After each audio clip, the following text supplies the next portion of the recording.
What is the greatest comeback to an insult you've ever heard? My best friend. After an argument with some kid from our school in a shop, we began walking away down the street. Kid. Where you going, pussy? Friend. Your mom's house. Kid. My mom lives the other way, idiot. Friend. Nah. I meant your real mom. A friend in high school on our way to a track meet. He was staring at a car in the parking that was really nice. When this bag saw him. Bag. Why bothering looking at that when you know you'll never be able to get one? My friend. The same reason you watch porn. The entire bus erupted, and it's still one of the funniest things I've ever heard. A dude in my class called out a semi-friend of mine. That people are talking behind his back. In fact, that wasn't the case, as far as I know. And that guy said, well, you know what they say about you? Nothing. Nobody fucking cares. I'm just impressed that you're friends with a semi. Autobots. Roll out. It's gotta be the aliens' locker room scene for me. Hudson. Hey Vasquez. Have you ever been mistaken for a man? Vasquez. No. Have you? Edit. Brain derped with the film title. So there was two girls fighting, and one of them looks at my sister, who was minding her own business, and says, you go to hell too. My sister. Do you want me to say anything to your mom? My sister started saying go to hell as a moody, often rude teenager. She is a couple of years older than me. One day she said it to me after she'd been chastised by our dad for something she had done. I usually shrugged off her insults because they were meaningless. This day, however, I retorted, why would I go anywhere you are? I'm still pleased at my 13-year-old brain for that one. I do remember her slamming her bedroom door as her comeback. Context. John Oliver from HBO interviews Stephen Hawking, may he rest in peace. Joe. And there may be a universe where I am more intelligent than you. SH. There may even be a universe where you are funny.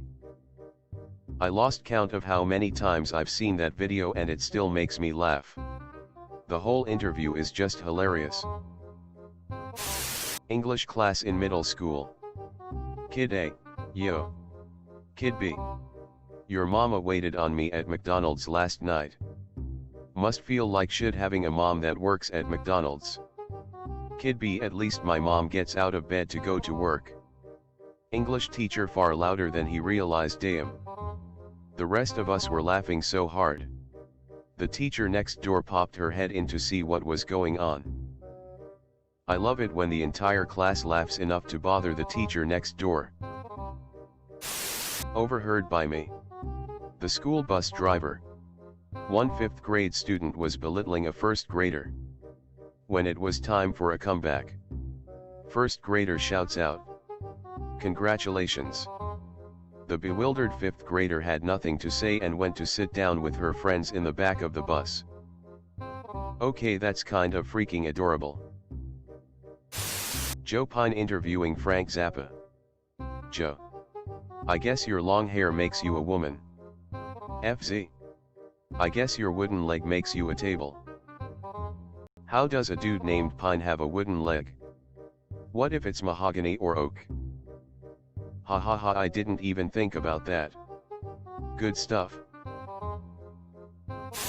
Many years ago, when we were about 18, a friend of mine was arguing with another person we knew. This person was trying to be a badass and intimidate my buddy. He says, "Me feet are registered." Without missing a beat, my friend replies, "Where?" "Health and sanitation."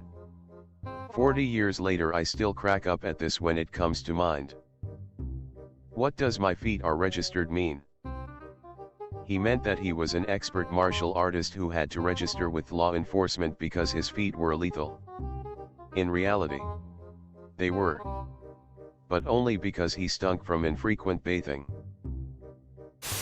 I asked my mother why she always wears makeup despite being in her 40s. She told me she wears makeup so she doesn't look like me. Edit. I was 9. Savage. Ruthless. I always think I am hysterical when I tell people that my grandfather became ruthless after my grandmother died. My grandmother's name was Ruth. I loved her dearly. But I can't get enough of that stupid joke. A guy makes fun of his bald friend by rubbing his head and saying, "Wow, your head is as smooth as my wife's bottom." The friend also rubs his head and says, "Wow, you're right." That had to hurt. I used to work with this like 70-year-old woman. She was our supervisor. And one day one of the ladies who worked with us told this old lady to kiss my ass, and the old lady replied, "Where do I start? You're so fat your crack goes all the way up your back." Gran. How many times do we have to tell you? We are not a crematorium. David Letterman. I'm not as dumb as I look. Tina Fey. How could you be? I miss Tina Fey in movies. Someone yelled out in a Walmart, "I'm not ashamed of who I am." Another voice echoed back, "That's your parents' job." 18th century British radical politician John Wilkes was told in Parliament by a political opponent, "Sir, I do not know whether you will die on the gallows or of the pox." Wilkes shot back with, "That depends, my lord, on whether I embrace your lordship's principles or your mistress." Imagine hitting someone with such a burn that people are discussing it 250 years later. During WW1, Switzerland had a tiny standing army. But they were very skilled marksmen. Wilhelm II of Germany asked what 250k Swiss troops would do if he decided to invade with 500k German troops. The Swiss said, "Shoot twice and go home." Switzerland is actually neutral now, in part because they were such good fighters. Many European countries hired Swiss mercenaries to fight for them. At least, that's what I heard in a YouTube video. Yeah. But nowadays is just to avoid getting wrecked by any enemy Switzerland might face. Since it is in the middle of Europe and with a very small army. Switzerland is also not worth taking. There's nothing there to justify losing hundreds of thousands of men in the Alpine passes to Swiss artillery and marksmen. Even if you do take the country. Is Switzerland the country that has demo set up on all major entrances/exits and enough bomb shelters for the entire population? Yes. There used to be explosives in every bridge and tunnel in the mountains and close to the border. But not anymore. Indeed. It should take the troops maybe 12 hours to reinstall the explosives. If you weren't so stupid, what would you be? Asks the husband. The wife replies, without even skipping a beat, single. Definitely a great comeback. But not to an insult. More to an annoyance. I was a camp counselor for a few years at a summer camp. One day my group took a hike to a large rock where we had lunch. My campers were between 8 and 10 years old. This one kid we'll call Jeff keeps poking another kid we'll call Matt in my group to look at this hole in the rock. It's so cool. It's like 6 inches deep and the other kid is clearly getting annoyed just trying to eat his lunch. He keeps shoving sticks into the hole and trying to get everybody to look at it. Finally Matt just puts down his sandwich, looks at Jeff, and goes, "I'll be 6 inches deep in your mom later if you don't shut up."